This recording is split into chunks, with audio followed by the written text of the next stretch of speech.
Vous avez lancé lundi une expérimentation appelée Territoires éducatifs ruraux, adaptation aux zones rurales des cités éducatives mises en place depuis plus d'un an dans 80 quartiers prioritaires de la politique de la ville. On a en effet beaucoup parlé ces dernières années de l'éducation prioritaire dans les quartiers, en oubliant trop souvent que de fortes inégalités persistent aussi dans nos territoires ruraux, qui rassemblent pourtant 20% des élèves et 34% des écoles. L'objectif de cette expérimentation est précisément de lutter contre les inégalités territoriales et sociales en matière d'éducation, notamment pour que chaque jeune ait la possibilité de poursuivre des études, quel que soit son lieu d'habitation. Car il y a beaucoup à faire. Les jeunes ruraux sont 23% à ne pas poursuivre d'études supérieures, contre 15% en moyenne nationale, alors que leurs résultats sont bons, y compris au baccalauréat. Il est donc indispensable de soutenir l'ambition scolaire et universitaire des jeunes ruraux, en levant certaines difficultés spécifiques au territoire et en luttant contre l'autocensure. Les territoires éducatifs ruraux visent des territoires en situation d'isolement géographique, de déclin démographique ou industriel, en rassemblant toutes les parties prenantes, dont les collectivités locales.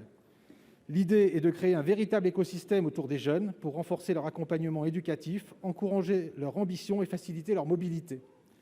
Cet écosystème doit se créer autour d'un bassin de vie, au-delà de l'organisation administrative de l'État et de nos collectivités. Les problématiques spécifiques de ces territoires appellent en effet des réponses spécifiques, cohérentes et construites avec les élus, qui connaissent mieux que personne les besoins et les réalités locales. Il est aussi un vecteur de rayonnement et peut-être un début de réponse aux difficultés de recrutement dans certains secteurs comme la santé. En soutenant des jeunes du territoire jusqu'à l'obtention de leur diplôme, on donne une chance supplémentaire au monde rural de multiplier ses jeunes talents. Pouvez-vous donc préciser, monsieur le ministre, comment ce dispositif expérimental pourra s'appuyer sur les collectivités territoriales? Quel sera concrètement l'accompagnement de votre ministère pour qu'au-delà de la phase de test de 6 mois, les territoires éducatifs ruraux permettent une meilleure équité dans la poursuite des études? Je vous remercie. Pour vous répondre, la parole est au ministre de l'Éducation nationale, de la jeunesse et des sports, monsieur Blanquer. Vous avez la parole. Merci, monsieur le président, mesdames et messieurs les sénateurs, monsieur le sénateur Éric Gold. Le sujet est extrêmement important. Je sais à quel point le Sénat y est sensible.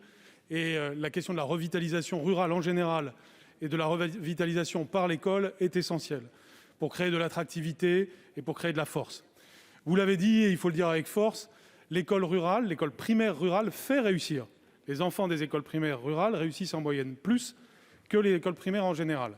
Et donc, il y a un modèle de l'école primaire rurale qu'il faut promouvoir. En la matière, il y a ce que nous avons déjà fait et ce que nous ferons. Très rapidement, ce que nous avons déjà fait, c'est notamment avoir donné l'engagement à la rentrée dernière de ne fermer aucune école rurale sans l'accord du maire, et auparavant, aucune classe sans l'accord du maire.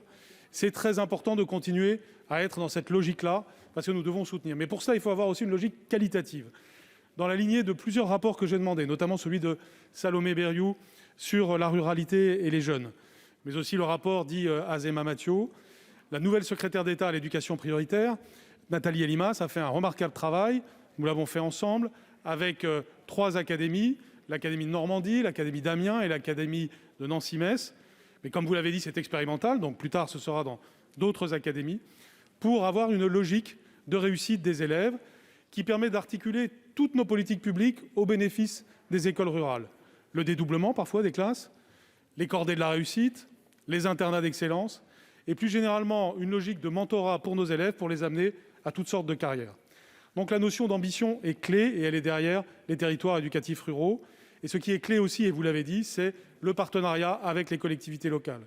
Chaque territoire éducatif rural sera un cas particulier avec un accord entre la collectivité et l'État pour ensemble porter une ambition éducative. Dans la lignée de ce que nous avons fait avec plusieurs d'entre vous pour avoir des stratégies départementales pour l'école rurale, eh bien nous continuons, c'est une étape supplémentaire, mais elle est très importante parce qu'elle consacre l'idée, comme vous l'avez dit, que l'éducation prioritaire, c'est pour la ville, mais c'est aussi pour la campagne, et c'est tout simplement pour tous les enfants français qui en ont besoin. Je vous remercie. Merci.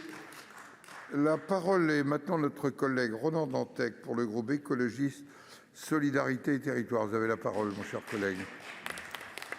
Merci, Monsieur le Président. Ma question s'adresse à